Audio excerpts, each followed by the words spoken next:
né? A gente sabe do desmonte que começou a acontecer ali com o Temer e que só se aprofundou na gestão de Bolsonaro. O presidente Lula, a presidenta Dilma estavam em suas falas comentando essa situação dos jovens, e eu estava aqui lembrando de quantos eu conheci que, durante os governos do PT, tinham histórias como a primeira da família a se formar na universidade, o primeiro a conseguir um emprego de carteira assinada, e hoje as histórias que a gente vê são absolutamente outras.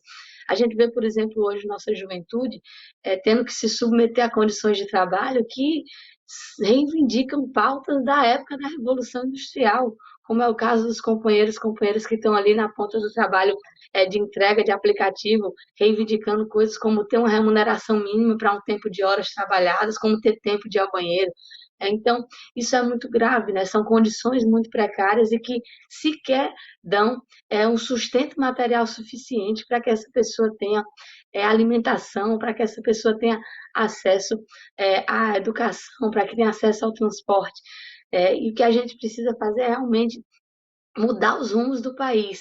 Não tem política de juventude séria que traga dignidade para a juventude sob um governo como Bolsonaro, né? Não tem, não é inconsertável, né? Não tem melhoria na educação que possa ser feita sob esse governo, não tem priorização do mercado de trabalho que possa ser feito nesse governo. Por isso que a nossa principal tarefa esse ano, sem dúvida nenhuma, é eleger o presidente Lula, né? Eleger o companheiro Lula e, junto com isso, um programa que coloque a juventude trabalhadora no centro, né, no centro do orçamento, no centro das políticas públicas, no centro de uma prioridade real de um governo que olhe para a classe trabalhadora como a razão principal da sua atuação e que entenda que dentro dessa classe trabalhadora está a nossa juventude, que quer estudar, que quer trabalhar, que quer ter direito à cultura, que quer ter direito a lazer, tudo isso como a gente está chamando aqui agora, né, que direitos são. A gente está especialmente preocupado com esse dado de jovens que nem estão estudando, nem estão trabalhando. Isso é um símbolo de total falta de perspectiva, de total falta de oportunidade com a qual essa juventude está se deparando agora, né? Então, isso é algo que nos move muito, né? E a gente quer muito que essa juventude seja protagonista dessa mudança. Essa semana, a gente, do Rio Grande do Norte, vai inclusive se somar a essa campanha pelo Tira Título, né? Vai estar com banquinhas em espaços estratégicos por onde a juventude mais passe para incentivar que a companheirada se registre, se faça o cadastro eleitoral e participe, né, não só da campanha, mas do dia D, né, do dia de votar, do dia de escolher, porque a gente sabe que sem isso nesse ano o Brasil não aguenta, né? Não aguenta mais 4 anos de Bolsonaro, não, muito menos a juventude. No Rio Grande do Norte está sendo construída uma política de alianças que talvez não faça com que o companheiro seja candidato ao Senado, mas estamos vendo em qual espaço o companheiro vai estar. Sem dúvida, ele vai ter uma participação muito importante, muito estratégica, não só na nossa campanha, mas, né, nas nossas futuras gestões, da governadora Fátima, né, do presidente Lula. Eu queria aproveitar para dizer que, além da gente querer que a nossa juventude vote, companheira, a gente também quer que a nossa juventude esteja lá para ser votada nas urnas, né? Hoje eu sou a deputada mais jovem da bancada do PT, parlamentar mais jovem do PT no Congresso Nacional. E como a maior parte dos partidos políticos hoje, a gente passa por uma necessidade, um necessário processo de renovação, né, com uma vontade cada vez maior de que novos quadros, de que novas lideranças se coloquem nessas disputas. A gente sabe que o PT tem uma política ativa nesse sentido, né? Não só a gente tem a participação de jovens nas nossas direções partidárias, como a gente tem um programa como Representa, que é feito para incentivar, para fomentar candidaturas jovens, como vamos ter nessas eleições.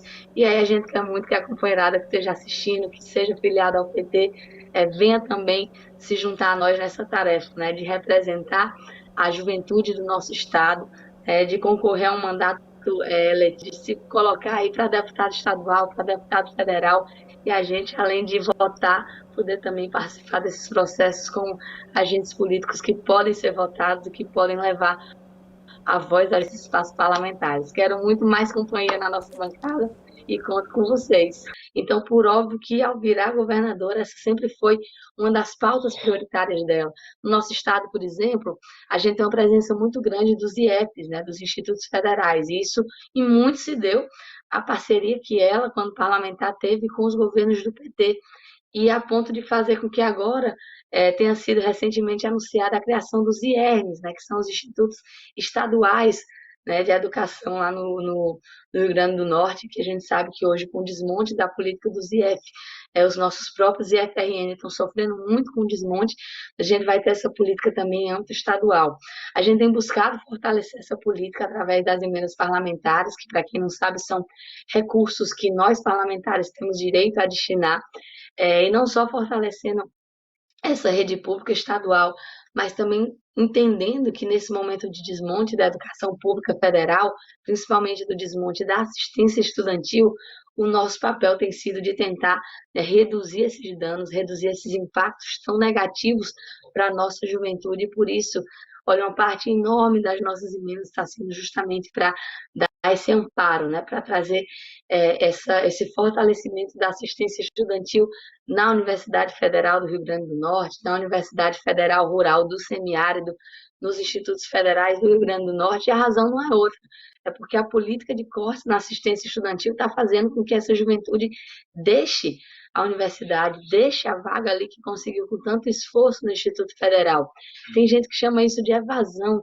Isso não pode chamar de evasão se sequer é uma opção da pessoa. Isso é como se fosse uma expulsão mesmo.